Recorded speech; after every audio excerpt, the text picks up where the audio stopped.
Et loko ambongo asali ya kokende kofunda Félix epai ya Sassou.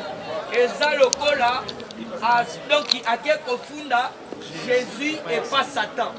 Même Satan y est moko. Alors mon ami, vous êtes en train de me demander un travail que je ne saurais pas à mesure. Yakosala yango. Yozo ke kofunda Jésus et pas Satan. Moutouabeta 35 ans. Facha zana 3 ans toke 4e année. Yo ke kofunda ye. Alors na minute balale limaki yakopo. Yakopolas. Pour vous comprendre la politique de place toke. Bon en église catholique ba combattra Otobengi Kasavu. Ba combattra Laurent Désiré Kabila. Va combattre donc Lumumba, va combattre donc Mobutu, va combattre Papa Tshisekedi wa Mulu. Alors Machombe va combattre Yandé. Aucun moyen celui va combattre les chefs de l'État. Puisque Yokangama toujours une prophétie, la prophète Yagana. Ayebisamu Kontomolo très clair. Tu auras beaucoup d'adversités, mais Bakolong Ayote. Yamana Bisson surtout le Bakaboy. Toute armée forgée contre Fatih Beton, moi, il Kontomolo sera ni le sens. Sans effet. Maintenant, Maboko Makasi.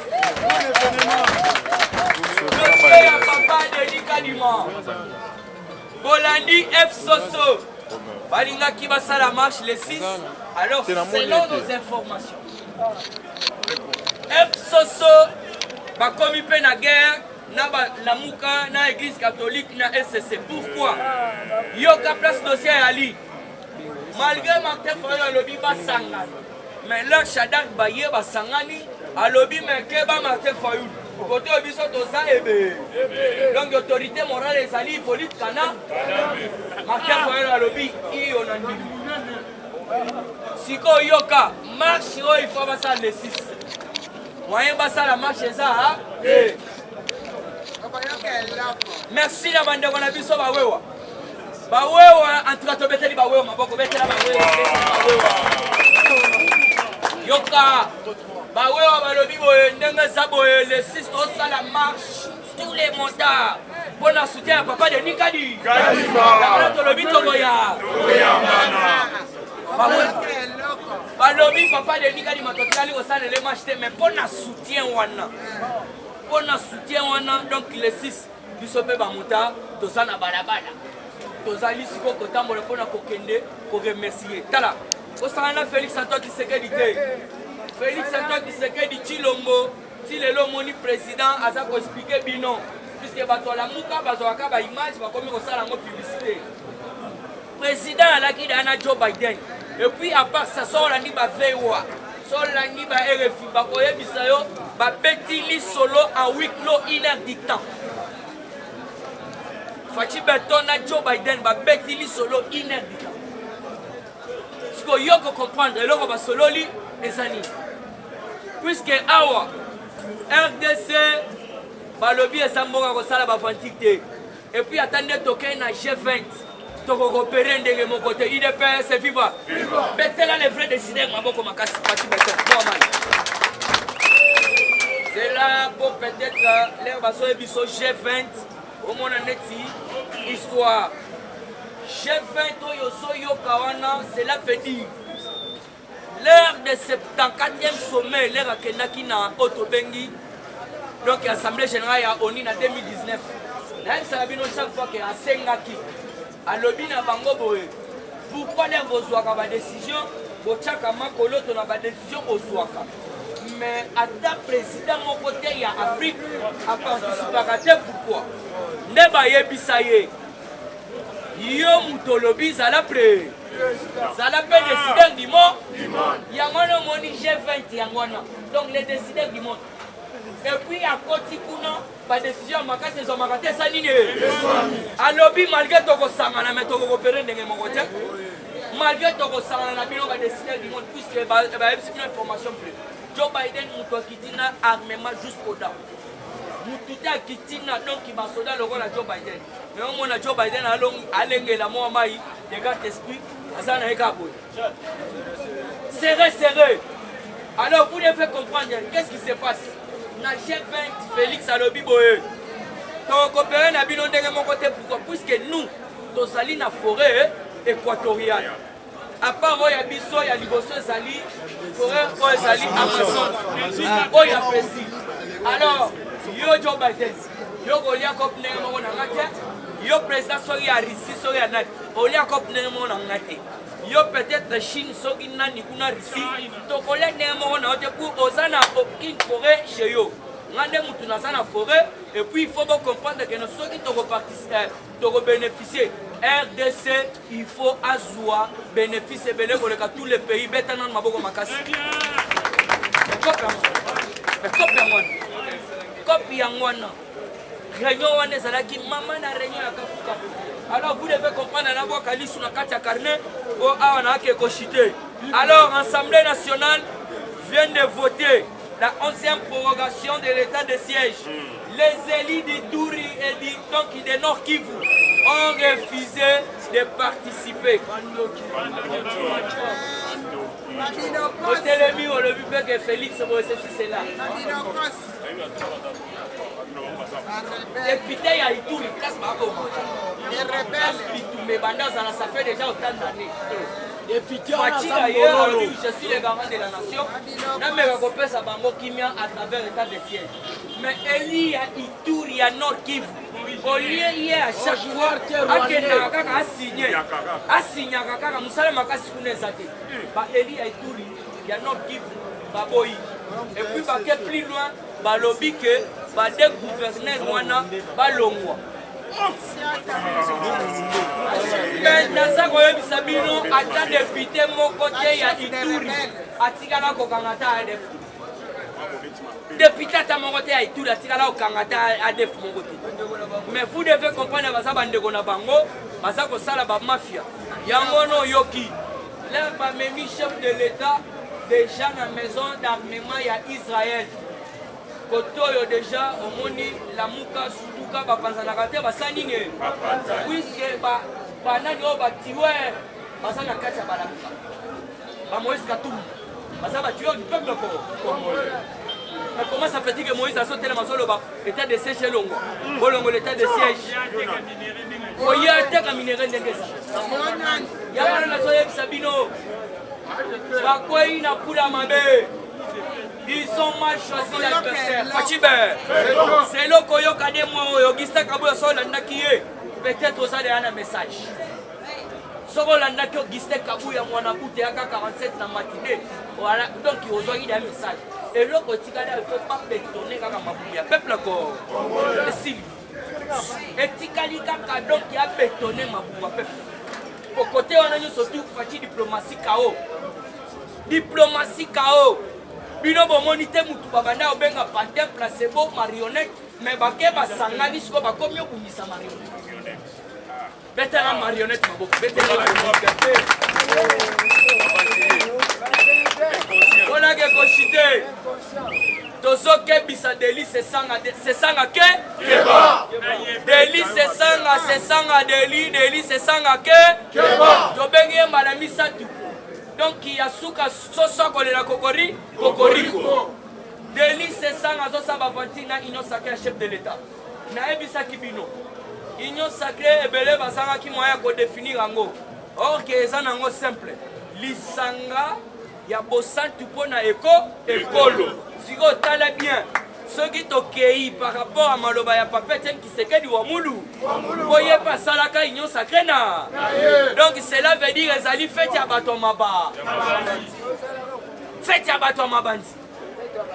Que l'on a chevelu au Chakovo, que basu que kokola.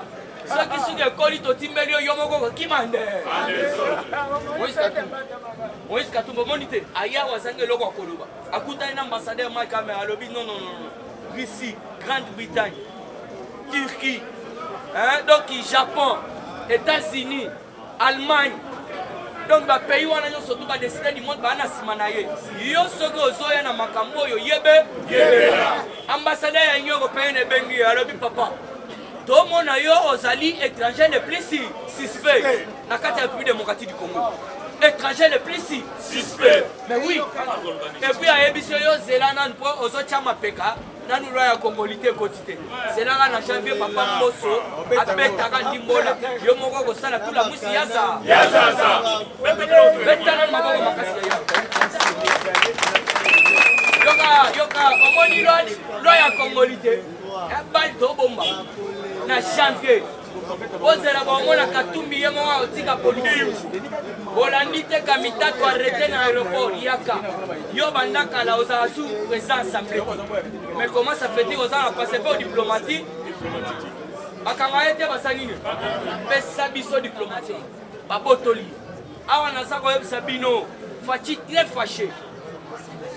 fâché koloba teke union sacrée délice esanga tokebise pourquoi puisque sesanga azoloba yo te union sacrée wana etikalaka na mutu ya moko ye moko fondateur kuna eloko ya malongo eza te toyebisi sesanga akeba puisque eloko abanda koluka zwaki te sesanga banda oluka poste ministériel mais orke mutu ya parti na ye azwa poste ministériel aloba adémissionné yebisaka mutu na yo banome ministre na parti na yo adémissionné yango tozoyebisa bango soko simbi union sacrée osimbi faci ben et puis pour votre information bato nyonso to omoni déjà baza donc bazotelema bazoloba Félix akomi dictateur oyo asali boye mais tuna Shadag oyo olobaki on va paralyser le pays yo mosusu totelema olobi nous devons créer l'insécurité toyebisi mosusu toya kocréer insécurité premier ministre moko ya zobazo akomi mokonzi lelo dans 2 mois 100%.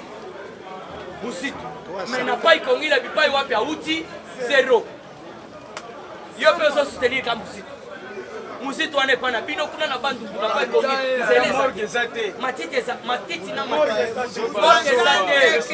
banda wa bandundu betu sangana to soutenir Félix. Amoni ke bino bo bandaki kokufa soko dayemba moko cheminer na cimetière. Soko sana ndeko naona Kishasa poya il faut bachuba yo tonga ya carburant na nzoto mais facha lobi non le corps il met très sacré to sale la bango mo muto akufi to bazela mutu na ye bako tepe na mo mabeza OK Musitu wana azalaki ya premier ministre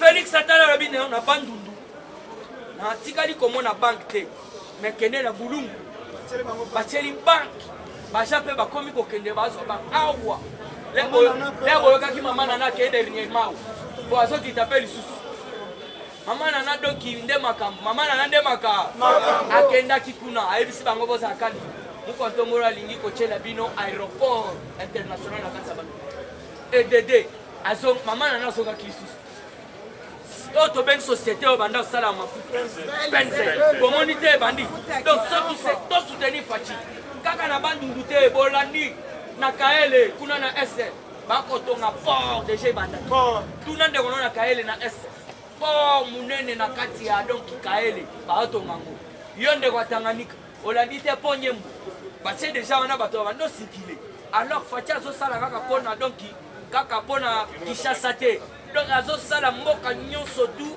puisque azali président ya ba congolais nyonso tout alors pendant que kochite po batu base belé alors Papa Mosso rejette la demande d'audience sollicitée par Moïse Katumbi et Laurent Kachala et Augustin Kabouya donc Martin enani otobengi Moïse Katumbi ake Papa Mosso alingi afanda Augustin Kabouya afanda Kachala wana afanda baso na mona yokaki to ebisi bino bato yo nyonso tu Pomona ke Fatima Mbozo ça les ama kamumba ko prophétique bomoni proté ba koti président de la République il est pas viva na ba koti ba moto ezopela donc nazo disayo ba bi yondo zabo donc kende oyena mupepe yasi kozonga ya président awa kozonga ndenga zonga kité yona okidi aba mobilisation ba bi oto kendo yamba chef de l'état to bi photo batela e parce que une bando ki ba yawa bi aza chef de l'état tala kaka zaki nan président soki to eko yambaye Congo mobimba eto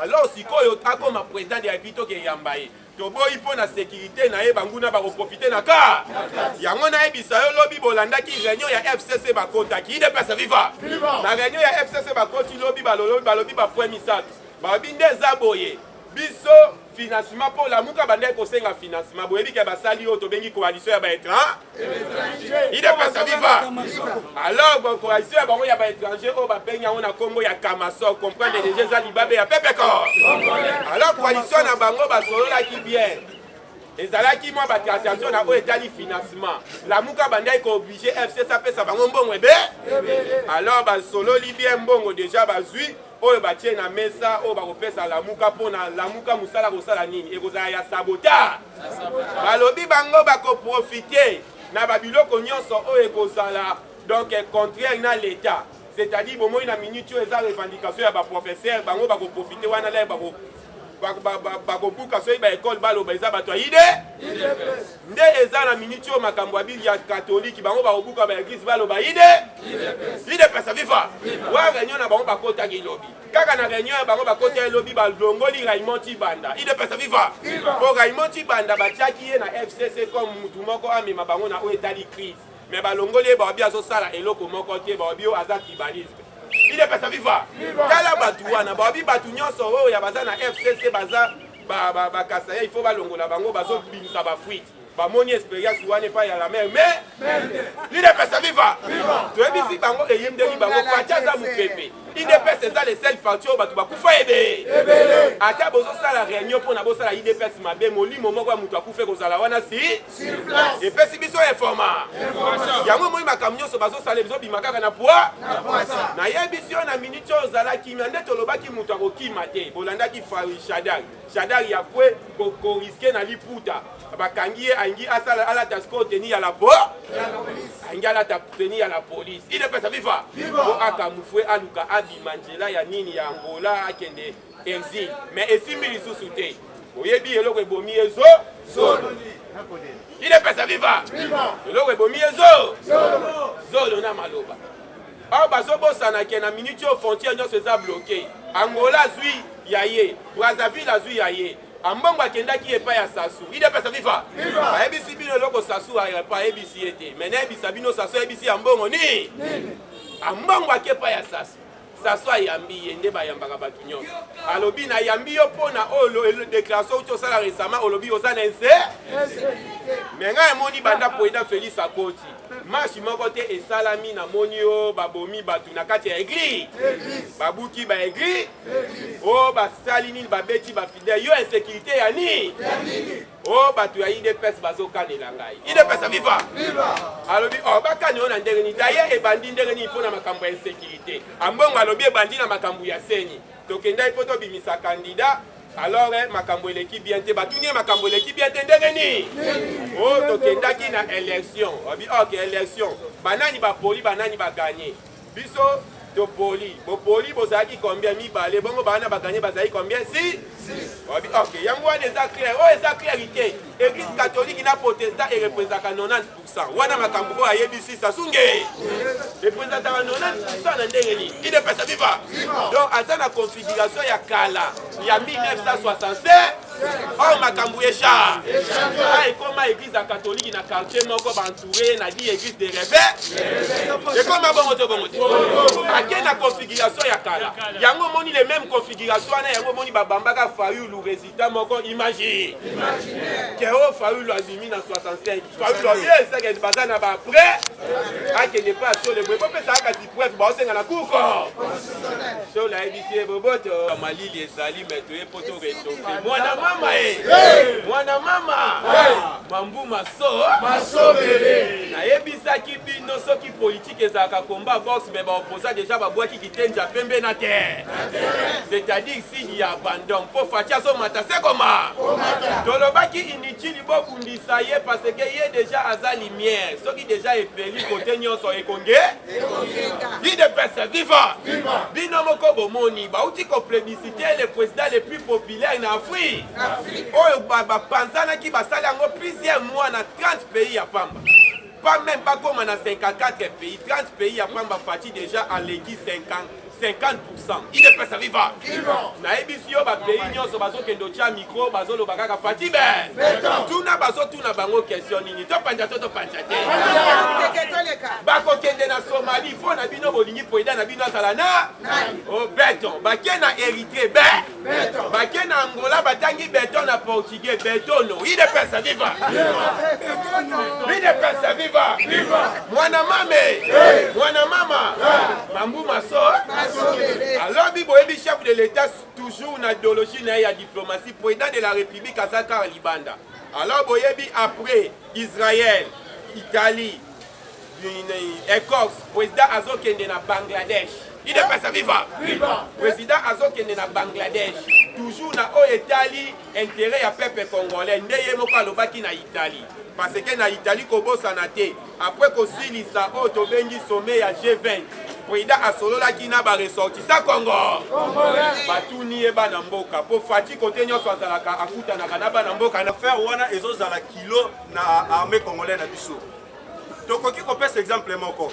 tozwi totali neti Moïse Katumbi oyo aza congolais te totali Martin Fayulu oyo aza congolais te tozwi totali na Joseph Kabila oyo aza congolais te mais ce sont te bato oyo bazosa mbutu na pouvoir ya Fachi Beton toke même tozwi totali même na badéputé mosusu na Assemblée nationale il y a des députés oyo bafinansiaka bambongo et pas barebelle na este parce que la République ezala na danger soki institution na biso eza infiltré il est pes vivant toko otala na armée congolaise totali plutôt na la police il y a des généraux oyo tisikoyo baservaka Joseph Kabila il comprend nakopesa exemple moko otali na inspection générale de la police maman moko aza colonel full na fonction mais ye azotambola makolo bazopesa ye même pas mutuka oyo ekoki koyede peut-être atambola azozwa transport na teni na ye tant que colonel full oyo azali na fonction idps viva siko oyo wana eza kotia na insécurité okotala bagénéraux wana baza bato bambongo ebimaka du jour au jour mais bazolinga kokomisela bango te et puis na bapolisier oyo baza na bagrade ya C bango mbongo ezobima te bazozwa mbongo te mais soki ozotali na niveau ya paiement bambongo na bango ebimaka ok oyo wana baza nini bazosala bakabali mpona bapolisier y compris na bacolonel wana batelemela Félix Tshisekedi baloba nini ke banda ya na pouvoir makambo ezotambola te idps viva et puis soki toyebi totouche na affaire neti ya badéputé bino badéputé boza baéli du peuple bokendaka mpona kodéfendre peuple congolais oyo azopesa bino manda wana idps viva ndeti affaire ya papa Richard na niveau ya Lubumbashi yo vice-président ya assemblée provinciale ya Lubumbashi na kombo ya minani ya Michel Katebe ndenge nini eloko oyo ezotangamaki mbongo ya papa Richard kopesa ye ozo vandela yango baye kolandela badossier normal baye kotrouver ke bozi bovandela badossier wana bozozela ke papa bato abela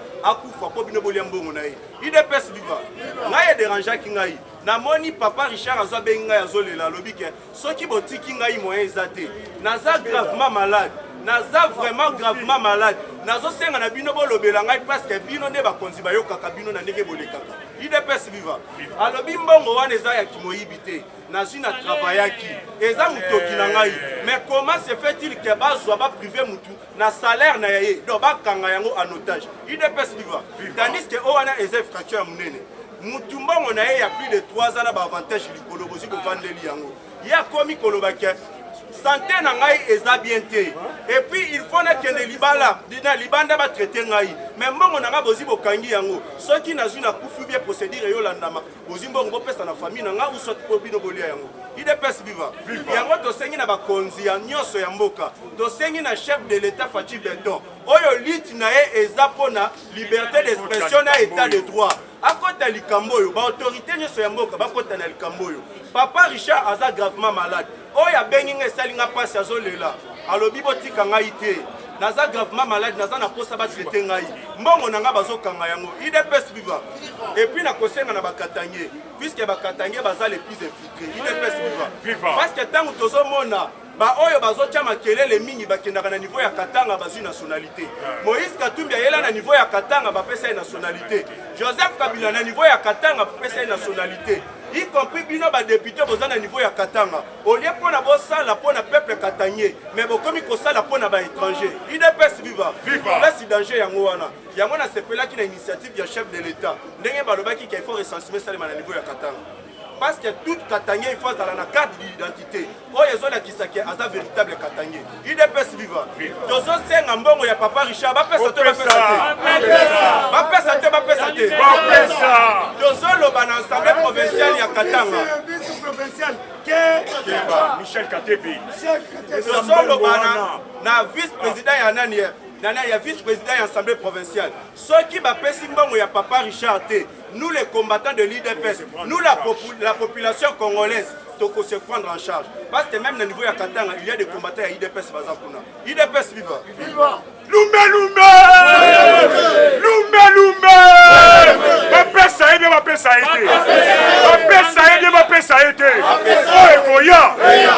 Merci beaucoup, j'espère un message de l'équipe. Jean-Marc Kabunda Kabundezio Kamusaki. État de siège na niveau ya Est kuna. Boni bino ba député ya Ituri na ya Nord Kivu oza ko se poser pour nani.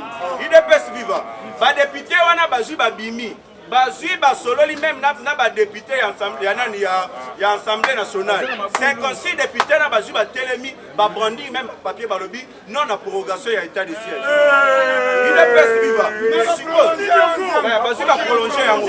Ba prolonger 11e. Mais il y a eu des tirements dans Yamakasi. Bango balobi non. Tozana posa ba proroger yango te meto kutana chef de l'état. Bon kutana président de la République ko solana yini.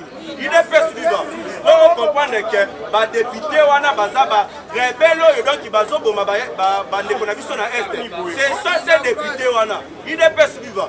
Pour na état de siège et privé bango te na ba avantage na bango bazoka. Bazosa ba avantage wana normal. Mais siko ezo aider ba ndeko na biso na Est pour na po ba kufate. IDPS viva. Siko tango bino boza ko s'imposer. Eza na qualité nini eza pona nini. IDPS viva. IDPS viva.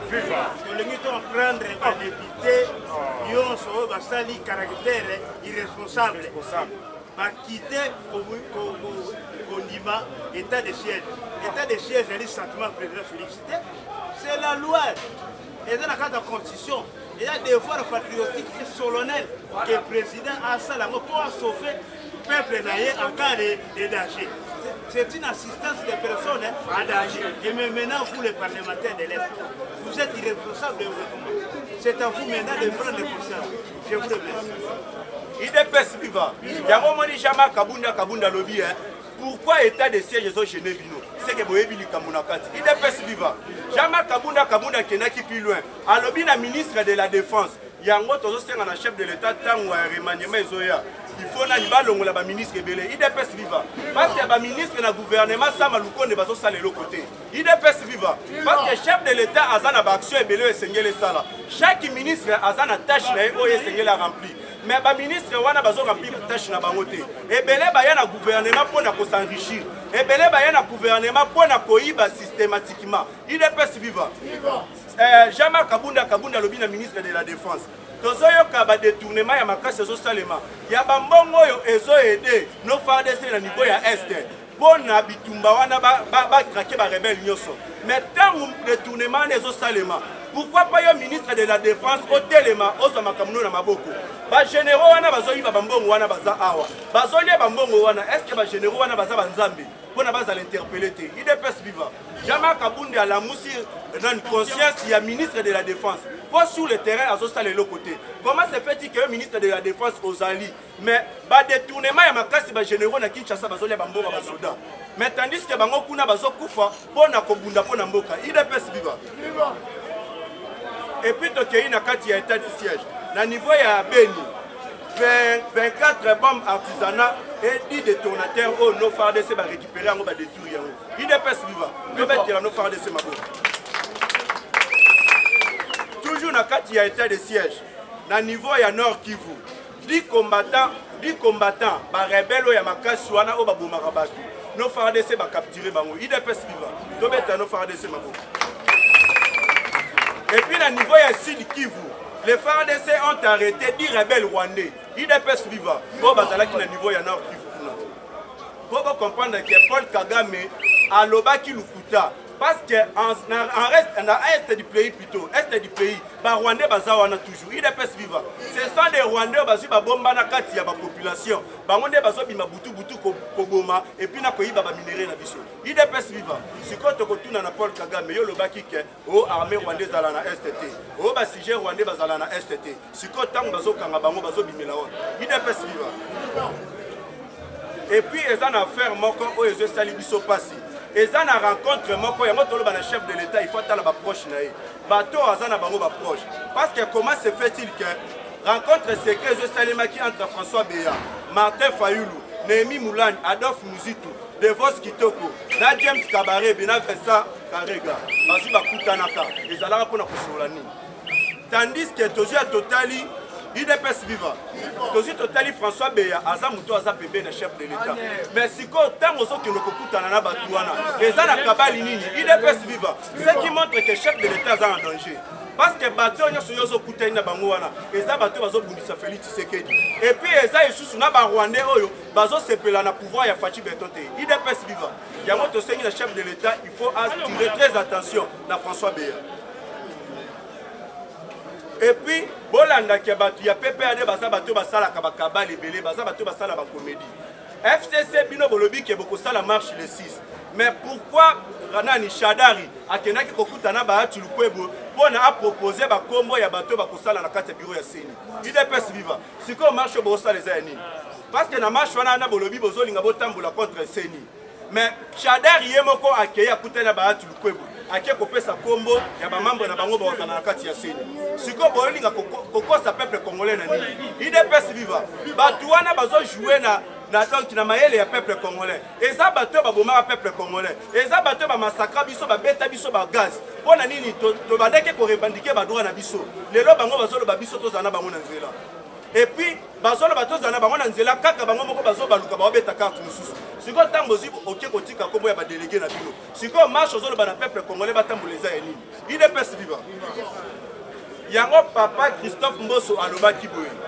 Soki nga na zina kufi lelo na kokota li felote IDPS viva bona yebi ki musalo nga na zina sali bona kobimisa président ya Seni et puis bona ko composer ba membre ya bureau ya Seni eza musalo na sali ona loyauté soki eza pona musalo na zina sali ona ne muteko tsangalola IDPS viva alobi bango baza ba aventurier baza ba comédien bango bazolo bo forcing est-ce que nga na forcer mutu na senga ki bino botinda ba délégué na bino boboyi kotinda ba délégué na bino est-ce que ngana ko kanga bino na nzoto po bino botinda ba délégué IDPS viva alobi batika kokosa bino bazala ba carte bazobeta na se et puis pour la kokene mingi na ko chiter po batu bazebele Délice Sanga a annoncé qu'il a quitté l'Union sacrée. IDPS viva. Il y a un autre qui a quitté l'Union sacrée parce que tout ce qu'on comprend dans l'Union sacrée, il y a des traits trop basés dans pour combattre la vision fasciste béton.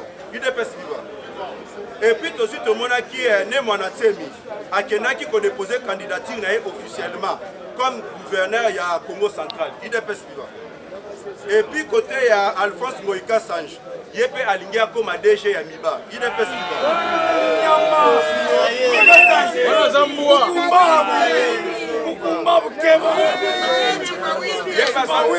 Il pas salir les manas comme DG à Miba.